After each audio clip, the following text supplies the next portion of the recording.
The midday sun spilled across the marble floors of the Armand estate, illuminating the silent corridors with a soft glow that made every speck of dust look like suspended gold.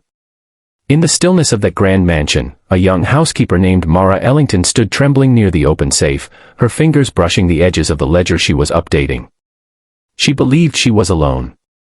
She believed no one would notice her lingering in the office longer than she should. What she didn't know was that at that very moment, Donovan Hale, the millionaire who owned the home, the man known for his icy composure and impossible standards, was standing at the doorway, unseen, watching every second unfold. And the expression on his face was not anger. It was something far deeper, something sharp with memory, suspicion, and a hint of sorrow. If you believe in kindness, second chances, and the power of understanding, make sure to like, comment, share, and subscribe to Kindness Corner. And please tell us in the comments where you're watching from. The story of how Mara ended up in that moment began many months earlier, long before she ever walked into the mansion, long before she ever imagined such grand ceilings or polished floors. She was a young woman who had once dreamed of becoming a nurse, someone whose life revolved around helping others, until tragedy struck her family with a force she never saw coming. Her mother's illness had drained every last bit of their savings. Medical bills piled high like mountains she couldn't climb, and with no father in the picture and no siblings to carry the burden, Mara was forced to leave school and take any job she could find. Working as a housekeeper wasn't her dream, but it was her lifeline. And the salary at the Hale estate, though demanding, was enough to keep her mother's medications flowing and food on their modest table. Donovan Hale was a man of reputation, one that echoed through business circles and philanthropic events alike. People whispered about his donations, his strict policies, his brilliance, and even his loneliness after the tragic loss of his wife 2 years prior. The mansion felt frozen in a time where happiness once lived, its halls decorated but hollow. The only warmth came from the few staff members who respectfully kept their distance from their grieving employer. Donovan rarely spoke to them, rarely looked them in the eye, and rarely stayed home long enough for anyone to know him beyond cold greetings and quiet footsteps. But Mara was different. She walked the halls with gentleness, tending to the home with a kind of silent empathy. She dusted the framed photographs of the late Mrs. Hale as if acknowledging the unseen grief trapped in them. She arranged flowers in the hallways because she believed scents brought life back into cold spaces.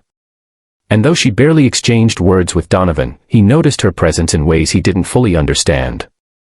Her kindness was a quiet ripple in a stagnant pond, and though he tried to ignore it, he couldn't. One day, when Mara received an urgent call from her neighbor saying her mother had collapsed, her world tilted. She rushed home, heart pounding, only to find her mother unconscious, her breathing shallow. The hospital demanded an immediate, large payment for her admission and treatment, money Mara did not have and had no way of obtaining quickly. She begged, pleaded, cried, but policies were policies. With no one else to turn to, she ran back to work the next morning feeling as though her chest was being crushed. Her mind raced the entire day as she cleaned, polished, scrubbed, and organized. She kept thinking, if I could just borrow something, just temporarily, just to save her. She didn't want to steal. She never thought of herself as the type of person who could even consider such a thing. But desperation paints even the most innocent minds with shadows.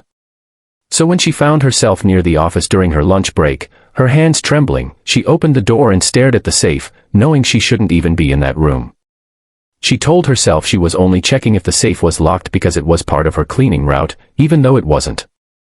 She told herself she was only updating the maintenance ledger even though she had already finished it earlier. But deep inside, she was fighting a storm she was losing control over. That was the moment Donovan walked in. He had only returned home to retrieve some documents before his next meeting. He had not expected to see anyone in the office, let alone Mara, near the safe, pale and shaking as though the weight of her world sat on her shoulders. Something inside him stirred, some instinct whispering that this wasn't what it looked like. He watched quietly for a few seconds, unseen, studying the fear in her body language, the way her hands trembled as she wrote numbers without meaning, the silent tears forming in her lashes no matter how hard she blinked them away. He didn't see a thief. He saw a person drowning in something she carried alone. As Donovan stepped into the room, Mara froze, her heart plummeting. She expected shouting, termination, humiliation, maybe even police involvement. Her breath caught in her throat as he approached the safe, glanced at the open door, then gently closed it. His voice didn't rise. His brows didn't harden. Instead, he looked at her with quiet worry, a type of concern she had not felt from anyone in a long time. He asked her what was wrong, not angrily, not suspiciously, but as someone who genuinely cared. And that was all it took for her barriers to crumble. Tears poured down her face as she confessed everything, the illness, the bills, the fear of losing her mother, the moment of weakness that led her into that room. She didn't ask for forgiveness. She only asked for understanding, trembling as she waited for her fate. Donovan didn't fire her. Instead, he did something she never expected. He offered help, real help, without conditions, without hesitation. He arranged for her mother's hospital admission, paid the bills anonymously, and made sure Mara had the time she needed to care for her. When she tried to refuse, he told her that once, long ago, someone saved him when he couldn't save himself, and helping her was his way of honoring that memory. Weeks passed, and Mara's mother slowly recovered. Mara returned to work with brighter eyes, deeper gratitude, and a resolve to live with even more integrity than before.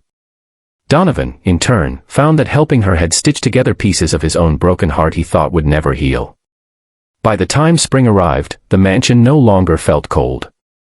It felt lived in, hopeful, a place where two wounded souls had offered kindness to each other without expecting anything in return. If this story touched your heart, please like, share, comment, and subscribe to Kindness Corner. Your support helps us bring more meaningful stories to life. Before the ending, tell us in the comments, what would you have done if you were in Mara's place? In the end, Mara learned that sometimes the world tests us until we nearly break, just so we can learn that compassion still exists. And Donovan learned that even in the quietest moments, kindness can save more than one life.